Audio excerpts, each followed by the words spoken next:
Welcome to the Bastrop Podcast. Real people, real stories, all from right here in Bastrop, Texas. I'm your host, Matt Walker, a local business owner, realtor, and entrepreneur with Wisdom House Realty Group and Bastrop Drone and Media Company. We sit down with the locals, shaping our community, from the mayor's office to Main Street shops, and bring you the voices behind the town we call home. Good morning, everybody. I'm sitting down with Camilo. How are you doing today?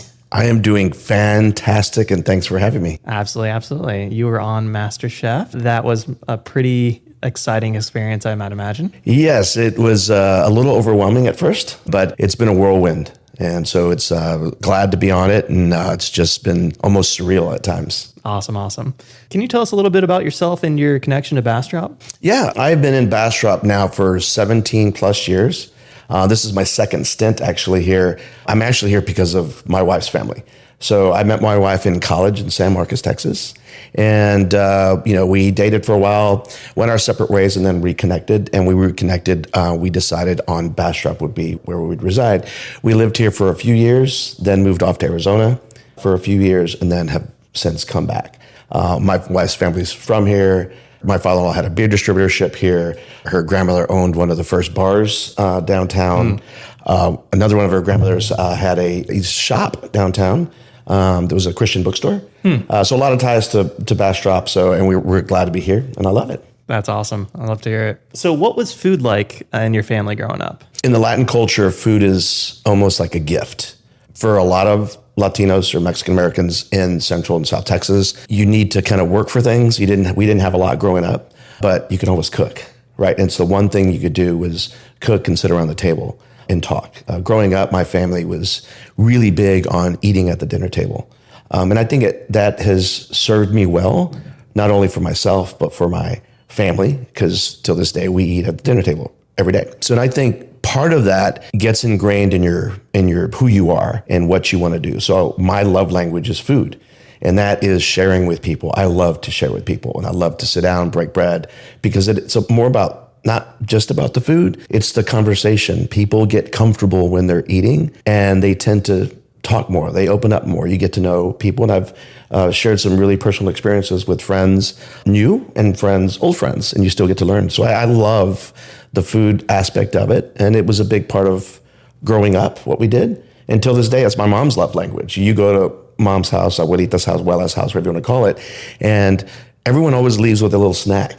And it's amazing. It's a gift she had. You look in the cupboard, you look in the fridge, and there seems like there's nothing there. And then within an hour or two, there's just this great meal. And I was always amazed by that. Yeah, so I grew up on the East Coast in the Virginia area, and it was always, if there's ever any family gathering getting together, there's just way too much food. The whole Thanksgiving saying of like, the meal's not done when you're full, the meal's over when you hate yourself. That's right. It's a lot of that, just like, why are we preparing all this food? Because there's no way we're going to eat it. But I mean, then you have leftover for days, which is nice. Yes, which is good. And then you get to try different things, and that's another big part of it too. So then what is your go-to like breakfast and dinner meal? Ooh, good question. I consider myself, I cook a lot of things. It's a fortunate thing over time I've learned. So therefore I cook a lot. I do love a classic breakfast taco. It just is, because you can put anything in it. Some are my family's favorites, some are not my family's favorites, but I like myself a good breakfast taco. And dinner, I'm all over the board. Dinner goes in waves. Also temperature, what the temperature is outside. When it's warm, I like lighter foods, Mediterranean cuisine, those types of, maybe some salads, and I mess around with that kind of stuff. And then when it's cold outside, I like slow braising short ribs, some beefs, different kinds of things like that. And then who doesn't like grilling? So we're in Texas. Beef's king in Texas, so that's always a fun thing to do. Oh yeah, we just actually got another half cow. Nice. So now we're back in the swing of just, that's what the meat is for every night. Right. I threw some in the crock pot, got some roast going. So, and then I'm definitely I'm a creature of habit, especially when it comes to breakfast. So it's pretty much 2 eggs, some taco seasoninged ground beef, homemade taco seasoning. For sure. It's better than the store-bought one. Yeah, of course. And then sometimes tortillas, sometimes not. So it's more often than not a breakfast taco pretty much every single morning. Yes, a huge fan. Sometimes I'll even like loosely scramble a fried egg So the yolk's still kind of runny, and put that in a taco. It's still a taco. Yeah. Taco's just a vessel. Exactly. So it's great. That reminds me of a story I heard. Someplace Midwest or something was zoned for a sandwich shop, and a taco shop moved in, and they were like, well, it's not zoned for that. And so just because of the rules and regulations, they fought to be recognized as a sandwich shop. So technically, a taco is just a different kind of sandwich. It is. And it's all just a vessel for eating different kinds of food. So that's exactly right. And you know what the thing about a sandwich or a taco, different, call them anything you want, right? In all over the world. It's, if you're even eating a baguette or you're eating a cubano or you're eating a torta or all those things from all over the world, it's the same thing. It's some sort of vessel with two flour-based products with protein and other veggies in it. That's right. That's just pretty much what it is. I love it. So you had mentioned, family growing up being a big part of your love for cooking. Was there like a specific memory or a specific family member that kind of really ingrained that in you? No, it's really interesting is it's not just one memory. It's just the fact that my mom cooked every meal. So it became part of what you did. You'd come home from school, you did your homework, and then you'd help around the kitchen. And one of the things that I remember most is my mom making tortillas. And early on, there's only so many things you let your child do in the kitchen. So a lot of times it was pouring water into the masa, and that's things you would do. And learning how to flip tortillas with your hands and not a spatula, things like that. Those are little memories. But one thing that was really cool growing up was my sister and I have two older sisters and a younger brother. But my sister that's closest to me, we would get home from school and mom and dad would not be home from work yet. And we were very limited on what we were allowed to touch in the house, right? Someday, that's just the way it was. But we would make grilled cheese sandwiches. And I never forget, my sister and I went on a run of trying to make the perfect grilled cheese sandwich. Until this day, we laugh about how many grilled cheese sandwiches did we make over the span of a couple of months? But that was fun. So I remember that memory, and that has kind of stuck with me time and time again from a standpoint of you can always tweak a dish, you can always make it different, you can always change how things happen. And I think emotion has a big play on cooking. My mom's well known for her hot sauce. She makes a classic red hot sauce. That's awesome. So the question is, did you achieve the perfect grilled cheese sandwich? Back then, I would have said yes, but of lately, I've mastered it. As I got better at cooking, you realize there's a lot more to it. So I would say right now, especially my youngest son, he and I can make a pretty mean grilled cheese sandwich. There we go. And then the other question, of course, is, are you throwing it with some tomato soup? I do not. I know my wife, she says, and so they make tomato soup. I do not. I just like a grilled cheese sandwich. Believe it or not, I like it with plain potato chips. Just plain salted potato chips. And here's the thing. I don't actively ever go out of my way to eat or drink or whatever tomato soup. It's pretty much only if it's a grilled cheese. There's no other reason, in my opinion, to go out of your way. Well, that's how my wife and son are. It's like, we're making a grilled cheese sandwich, they're making tomato soup. So I've also learned how to make a good tomato soup and tomato bisque because they like that. So I'm like, why not? There we go. So how would you describe your cooking style? There's a lot of spice in what I do just because naturally it's what I like, because I like heat. But I would say it's very... it's worldly. I've been very fortunate in the business I'm in. I've been in the wine and spirits industry my entire adult life. I started off in the restaurant business when I was in high school. Funny story. My sisters and I, me being the kind of the salesman of a bunch, all our friends, we had moved out of San Antonio into a rural community in La Crosse, Texas. And my sisters and I, all of our friends were getting paid for getting A's and B's. My sisters convinced me, you should ask Dad. You're the sales guy, you can do this. And I think I was a freshman in high school, I believe. And so I sit down with my dad and I talk to him, and my dad, being who he is, his penmanship is unbelievable. He gets out a sheet of paper and he starts writing this thing, and he says A's. And what do you think? I'm like, a quarter? And he's like, a quarter. And how many classes do you get? Well, this. And I'm getting excited. I just had a big win for us and me and my sisters. And he then draws a line. And till this day, I can remember what that sounded like of the pencil, because he always had mechanical pencils. The sound of the pencil going down the line, because he did it so slow. And then he started writing things, rent, food. And I knew I was in trouble. And we got to the end of that, and he said, I think you owe me money. He proceeded to get the newspaper out and start circling jobs. I had a job within a week. I didn't think I'd get a job because I was 13, 14 years old. He walked me into my first job to go get it. It was washing dishes. And he told the manager, he's allowed to work. I give you 100% permission. And she's like, well, you understand it's dishwashing. He could get out here at 1 o'clock in the morning on weekends. And he's like, that's fine. I'll pick him up. And that was how I got started in the restaurant business, was I was washing dishes at 13 and 14 years old. That's hilarious. Nice. That's funny. So going back to cooking style, that's what the question was. Since then, it was a German restaurant.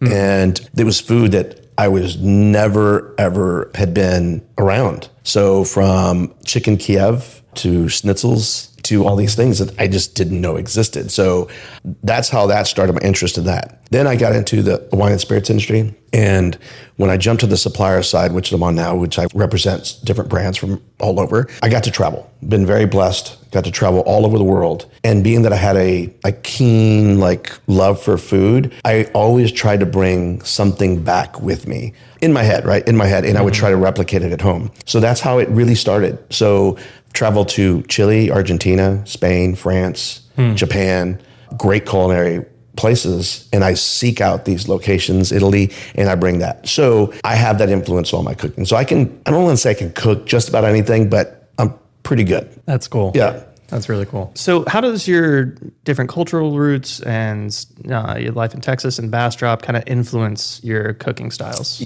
Yeah. So, I talked about how I've picked up different styles from around the world, but there's something that's ingrained, and that's just my heritage. And coming from San Antonio, it's Tex-Mex cuisine. I mean, that is the art of it.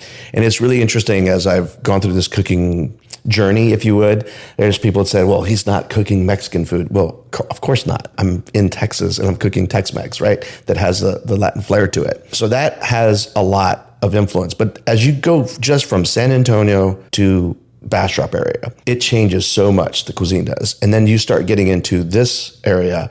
This area has more of a little more game that we're using, obviously a lot more beef, but beef in a different way. And there's some German influence. There's some Czech influence as we go a little north and a little east. So I've sought to combine those two things, right? So that's something that I've done. And on the show, my audition dish was a anciote rubbed quail.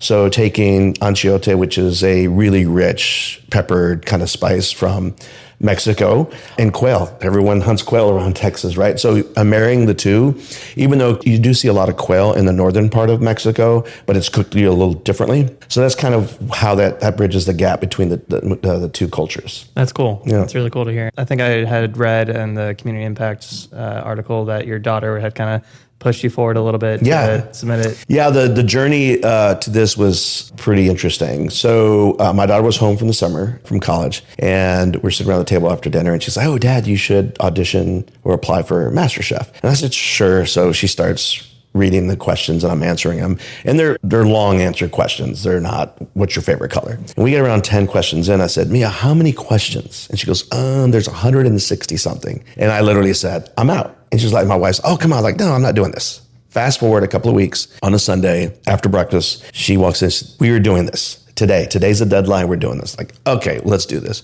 Took us all day because you had to do a couple of sound bites, a couple of video clips. And this was back in June. And I really didn't think I'd get a call back. And then it just started to snowball. One interview turned into 2, to Zoom calls, to 3, to 4. I need more content. I need more pictures of food. And it just went on week after week. It started to build and build and build. And then I got the news November, the week of Thanksgiving. It was actually pretty cool. Me and a few friends, we fried turkeys for the Calvary Episcopal Church. They do a Thanksgiving dinner on Wednesdays. Nice. And we cook anywhere between 20 to 60 turkeys, depending on what's the need for that year. Mm-hmm. So that day I was with my friends who have helped me through this journey, right? They're the ones who challenged me, make this, make that. And I got the call. So it was really exciting to get the call that time of the year with my friends that I'd made they didn't tell me how many people at that time, but they told me they'd made the show and I'd be traveling to Toronto on January 6th. Mm-hmm. It's my daughter. She was the one who just forced me to do that. And my family has been great. They've been supportive. My son helped with a lot of videos and editing. My youngest, he loves to cook. So just being in the kitchen with him helped.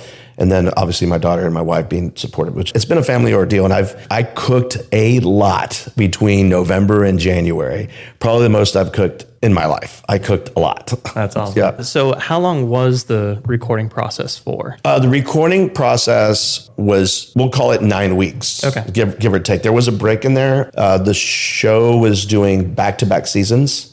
So when our group got to a certain point, we all went home, and then they brought everyone back. And they were doing that so they could kind of use the space and simultaneously use for the 2 different seasons. Interesting. Yeah. That's cool. Yeah. So what was it like cooking on MasterChef? The pressure is real. I'd seen the show a couple of times. My daughter and wife, they've watched every season. I would watch certain, just here and there.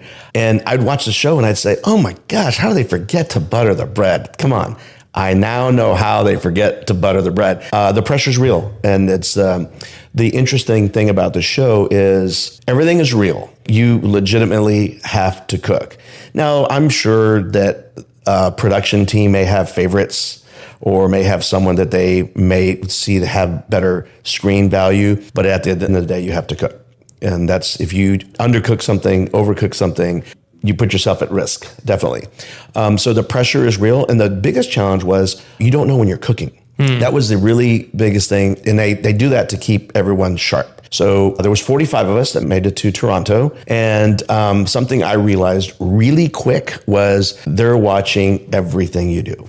I realized that the minute I walked in the hotel room. I guess experience will tell you, okay, I'm being monitored. The hotel room is bugged. Yeah. So I could just tell that they're watching everything we do, how we interact with people, how we grow, how we mature throughout that process. Because they have a lot invested into this. They want to make sure it's done right. So that was really interesting. And the pressure was really quick. After the first day there, by day 3, after we had cooked twice, practice sessions.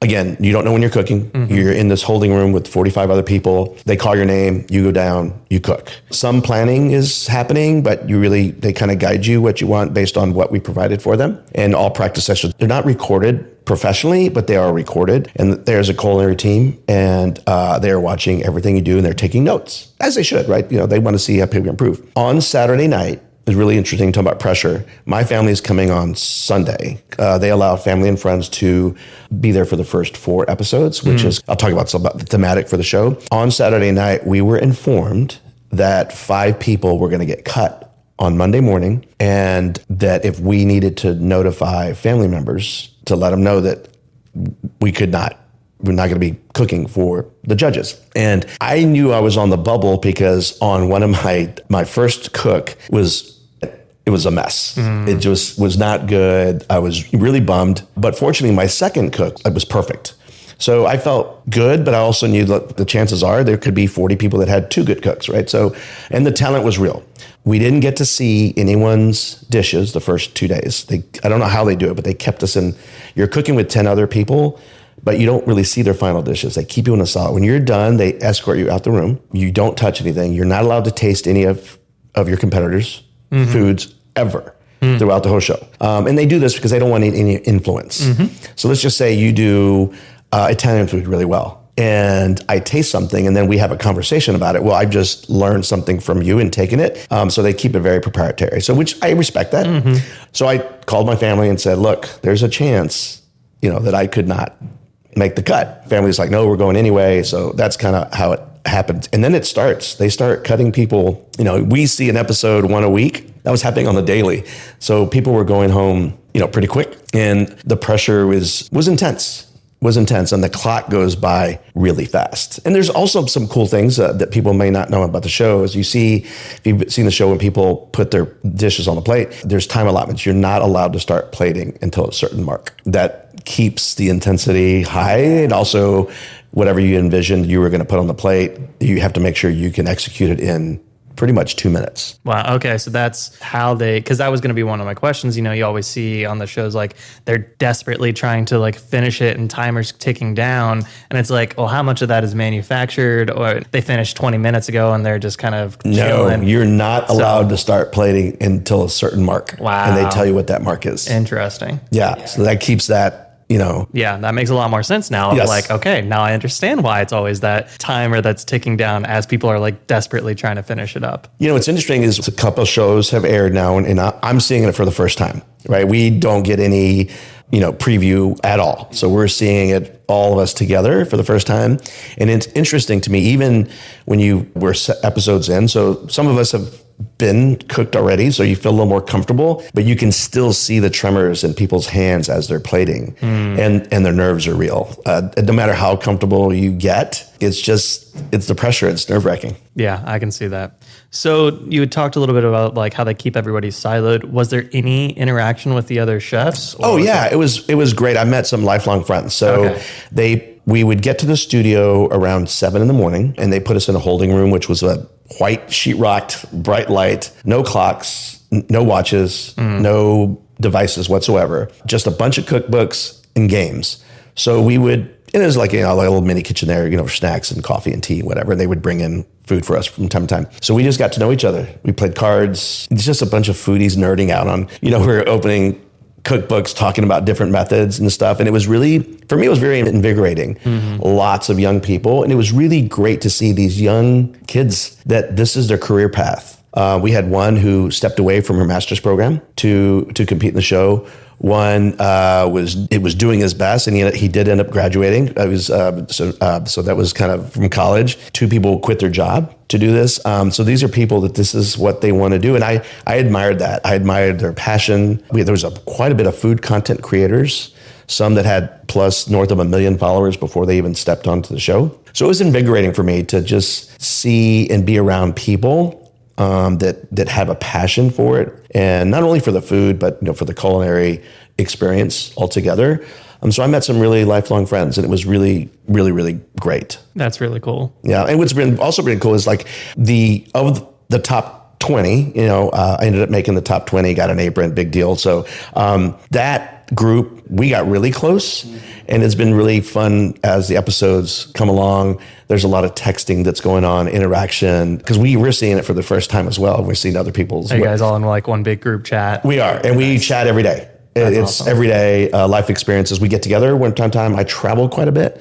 So being in the sake business, I manage the U.S. wholesale business network for quite a few brands for us. And so I get to travel. So whenever I'm traveling across the U.S., I'll ping some of my fellow members. We'll go to coffee, lunch, go to dinner, whatever it is. So that's been fun. And then they do the same thing. There's quite a few of us that have a profession that travels. So it's been really great to see that. And they really have become lifelong friends. That's awesome. Yep. That's really cool. So with, that interaction, were you guys trading different like recipe ideas, or did you guys keep that? Or was it like how much did it feel like these are, you said they're lifelong friends. How much was it like a bit of competition? Oh, I don't want to share anything versus just a lot of collaboration? I think everyone, if you're going to put yourself out there and go to a show like that, you have a competitive nature in you. So let's just get that out of the way. And I'm sure there was 200 people but they have to cull it down. So it was over 10,000 applicants, to give you an idea, the scope of things. So 10,000 applicants, culled it down to 45, and only 20 get an apron. So this show is unique because in this season, they called it the Global Gauntlet, and it's themed around the World Cup, since that's in the US. So they put us in buckets, if you would, teams. So you had the Team Americas, which I was representing, and then we had Team Africa, Team Europe, and Asia Pacific. So they had 10 of us representing the Americas, competing for 5 aprons, and then, blah, blah, blah. So they ended up with 20 contestants. There was a lot of collaboration. There's a gentleman, his name is Jake. He was representing Mexico as well. He's from Detroit, of all places. He was adopted, so he has discovered his Mexican roots later on. We literally worked through making tortillas in the hotel room. So you do help people. There's a lot of collaboration. You're talking about different things, but where the competitive started, it's like anything. Once the clock starts, then you were in it, and you're in it to win. Yeah. At that point. But when it's over, everyone's supportive. So it was a very unique experience. Very, very unique to be all sequestered, if you would, in the same room, competitive. Once the teams were established and the aprons were given out, you started to see a little bit more of that, okay, Team Americas versus Europe. And you started to see, it was interesting, people kind of get together in the holdings rooms. It was kind of the groups of 5. So it was unique to see that. So I'm guessing now you have a separate group text with just those other... No. We do not. We started to, and it kind of fizzed out. Okay. And then I was talking to a few others and everyone said the same thing. We started one, and then no. Everybody's just, we're all friends. We're on the same group. So that's been kind of neat. An interesting thing about that, the production team and what they're called cook handler, the handlers for us that took care of us, even the hotel staff that we stayed at. The production team specifically said that this was the most unique group of contestants that they've seen in a long time, and that the energy was unbelievable. During one of a post interview, you're in the stadium and everything's going on behind you. It would get so loud in there. You would just feel the energy. And the gentleman who was interviewing me and said we had to stop a few times, and he said, "This is amazing." He said, "We as a team are talking about, we go home every night and we just feel so pumped because of the energy you guys are bringing." And I think it had to do with, because of how they did these cultural buckets we were teams, we literally had so many people from all over the world. And I know, you talk on people, that person's not from Mexico. Well, it's a US show, right? So you have a lot of first, maybe second generation, but no more than that. Everyone was that. It was really interesting talking to people and hearing their stories I was in the bus, and Rita was just talking about remembering having to walk to go get water. And I just let that sit for a second, just resonate that. So you have people from all these different backgrounds, and then you're thrown in a room, and some of those social layers are already peeled. So you really get to know people. You really get to know people. And I think that's what was really, really fantastic about the show. That's really cool. So when it comes to the judges kind of reviewing the stuff, how does that all work? Are they tasting it as you're cooking it? Or are they just judging the single one? Is it cold by the time they're eating it? How does that all work? You learn more as you go, and you kind of pick up what's happening.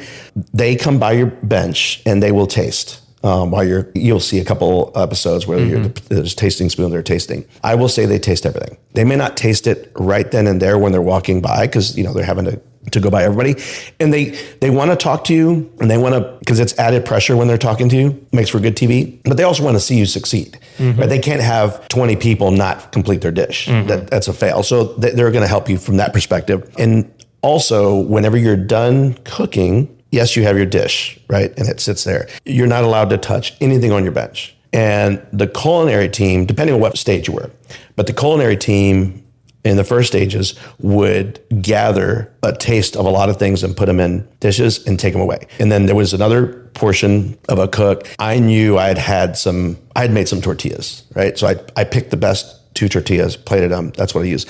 I had 3 whole tortillas left. I knew it. Walked away. We were asked to leave. We came back in, and every tortilla had a triangle cut out of it. I'm like, these guys are tasting everything. Even the ones I didn't want to put away. So we all started talking as cooks. We're like, okay, if you don't like something, throw it away, because then they can't taste it. So you kind of learn that, but they are tasting everything. So I admired that about the show, and the credibility is there. They are tasting. Are they tasting the food cold on TV? In the first 4 episodes, they are tasting it cold. It's just there's 40 people that they're trying to get it down to. So if you can imagine production, but they are tasting the elements fresh. Yeah. As you're done cooking them. Because whenever there are some things you have to do. So if you're putting a protein, which most people do, on a dish, they ask you to make 2. One stays on your bench, and they're tasting that. So you want to take the best one, but you got to make sure that both are good enough, right? They're still going to judge you on the one you put out there, but you still want to make sure that that's done. And then as the show, once you get to the top 20, they're tasting it. The ones they're tasting it pretty quick. There's not as much holding time at that point after that. Okay, nice. So what is the support from the Bastrop network felt like? Great question. It has been fantastic. Just last night, we went somewhere after the episode, and I had a couple people just walk up to me and just say, hey, saw you on the show. Good job. Thank you for supporting Bastrop. So it's been really, really great. Social media, people have reached out. And I think also with a couple of local businesses, being in the wine, spirit, sake business, I live in those worlds. Those are people that we depend on for our livelihood. So I've gotten to know a lot of them very well. Sonia at Storehouse I bent her ear during some of the auditioning time before I went up there, and she kind of helped me out with a few pointers. She's been on a cooking show, and she's a friend of mine. Her and David are a friend of mine. So, and then, Numero 28, those guys have been really, really supportive. And then, of course, just from Liz at Pluto's, everyone's been great. And then the Gannons and the Plunketts have been amazing. They're longtime friends of mine, so it's been really, really good. So the support's been amazing from not only business leaders, but the people. The people have been great. We've had watch parties, and our biggest one was north of 100 people. We had a watch party at Old Town, which, people I didn't even know that were coming to watch the show to say. So it's been really, really, really fun.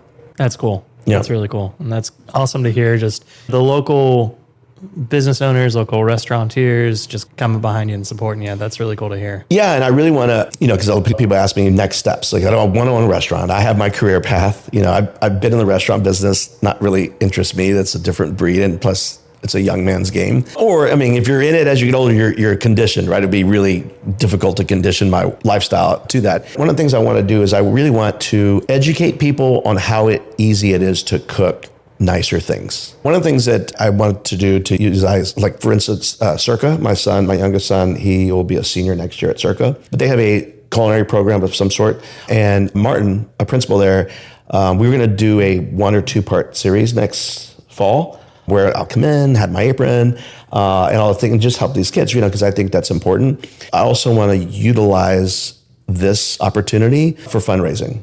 I think that, because look, one thing I've really been humbled by is people really do appreciate and see what I do. Some people said, Cam, I didn't even know you knew how to cook that, but people say, I want you to cook for me. I want you to do this. So I'm going to use this for fundraising opportunities, where maybe I cook for 6 people or 8 people of a private curated deal. And we can raise things for different, whether it's CASA, whether it's, different schools, whatever, because I think it's important. And I think it's important. And if I can use my culinary background and passion to help, why not? Because I've been a big fan of supporting local organizations since I've been here for the last 17 years, whether it's donating gifts or just time, et cetera. And I think I can use this to help that. And I think it'd be fun. Yeah, that's really cool. Yeah. And just, I like that idea of like, you're already, you got your career past that, you're good on that side, but utilizing your time on the show as well as just your skills and doing that like small, intimate, different kind of cooking ideas. I like that. That's and I've talked to a few of restaurants, maybe even doing some collaborations. So stay tuned for that. There's a few of those that would be coming. It would just be fun. Just to do it, this is different for me that people want to be a part of something, because that's not why I, do things. I'm just more of a giving heart, just to give. But I've accepted that and said, okay, let's take advantage of it in a good way, not advantage of anyone, but if people want to be included, want to be around it, let's do something good for it. Yeah. So that's what I'd like to do. I like it. I like that a lot. So is there anything that we didn't discuss that you wanted to talk about? I would say that when you look at a show and a TV show, the amount of hours that it takes to come up with a 10-second or a 1-minute clip really blew my mind. Especially now as we're watching the show unfold. We knew that we were there all day for, call it a 35-minute segment and a 40-minute actual airtime, that we're kind of the stars, but it's about the judges and that's who they are. That's something that was really interesting. And the second part is I want to talk a little bit about the judges, because one of the biggest questions I get is Gordon Ramsay really a butthole, right? And is Joe really that mean? Tiffany, she's kind of Southern, she's very likable, but I was pleasantly surprised how awesome both Gordon and Joe were, how supportive they were of everyone, and how they want to see people succeed. Now, is a little harsh. Yeah. Is some of it earned? Yes.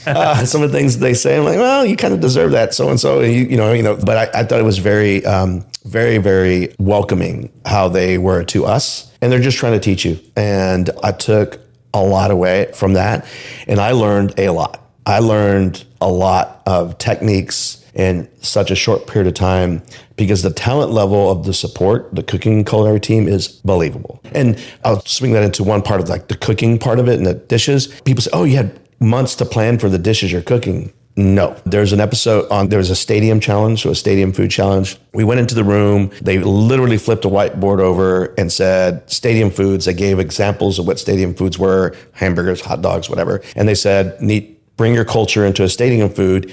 We had 1 minute to come up with the dish. You talk to your culinary team, they write it down, and you sign off on it. You literally signed the piece of paper saying, this is what we're cooking. They threw us back out to the holding room. Then you come back down and you could cook some of it, but not all of it from time-wise. They say you can cook whatever you want to work on for your dish. You have like 25, 30 minutes, but you don't really plate it up. You're just kind of working on that.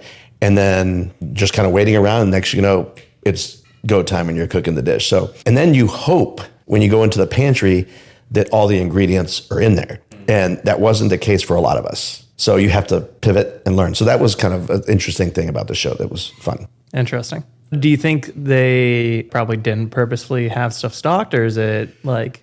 Good question. No, they actually told us because of the breadth of the people that were there. They said, she told the head of culinary, she was awesome. She said, we're going to try our best, but it is impossible for us to have everything from Asia Pacific, Africa, Mexico, Caribbean, US. It's impossible. So they said, we're going to try, but they tell you, be prepared that if you go in and get something. And plus, some of the proteins, Africa uses a lot of the same poultry that you use in Mexican cuisine. So I went to grab skin-on chicken thighs, not there. There was another episode, I was looking for a particular type of bread, get there, not there. So you have to just pivot really quick and just figure out, okay, how can I make this dish without that? And I guess that makes sense with it being like, you only have a minute to come up with something. And so your brain starts turning like, okay, well, I can do this, this, and this, and this, but the producers might not have any clue that's the direction that you were planning on going. What's really interesting is on a specific episode where we were to make a play on Eggs Benedict. And I gave them my list and I wanted chorizo. One thing I didn't really realize was that chorizo is global, right? So when I go into the pantry, they had Spanish chorizo, which is totally different. So I actually, on the show, had to make my own chorizo for this dish. So you just have to be really think quick, So, and I don't, they say, oh yeah, we have chorizo in there, but they don't have Mexican chorizo. So what's the difference between Spanish and Mexican chorizo? Well, Spanish chorizo is cured, almost like you would like a salami. If you're more paprika spiced, okay, as a little redder. It's still spicy, and the texture, like Spanish chorizo, is just like a salami. It doesn't crumble. Where Mexican chorizo, you want it to crumble, and because I wanted to make chorizo beans, so it's kind of what texture-wise wanted to do it. So. Okay, very interesting. So we ask all of our guests on what 60 seconds of wisdom they could pass on to our listeners. And it can be anything from your time on the show, anything from your time in restaurants or in the wine and spirits industry, or just family life. So anything at all. What are 60 seconds of wisdom that you could pass on to our listeners? Yeah, I think for anyone out there is... if you have something that you like to do or there's a passion, chase it, do it. Because life's short. And if you have a passion for something that brings joy to you, chase it, go for it. And you're never too old. I would have never thought I would have been in this situation. And I think that's important. And also another thing is trust the people around you. If your people around you give you advice and say you're good at something or you have a talent for something, trust them. And go after it. You never know what's going to happen. That's cool. I like it. I appreciate you so much for coming on the show today. It's been great hearing about your journey and just how that all went on MasterChef. And that was really cool. I really enjoyed hearing kind of your perspective and how you've been able to grow from it. Yeah. Well, thank you so much for the time. Absolutely. Pleasure was mine. 100%. Thanks for listening to the Bastrop Podcast. If you enjoyed this episode, follow us on Instagram at Bastrop Podcast and share it with a neighbor. We're here with new conversations from people who make Bastrop feel like home. Got someone you think we should interview? Reach out. We'd love to hear from you.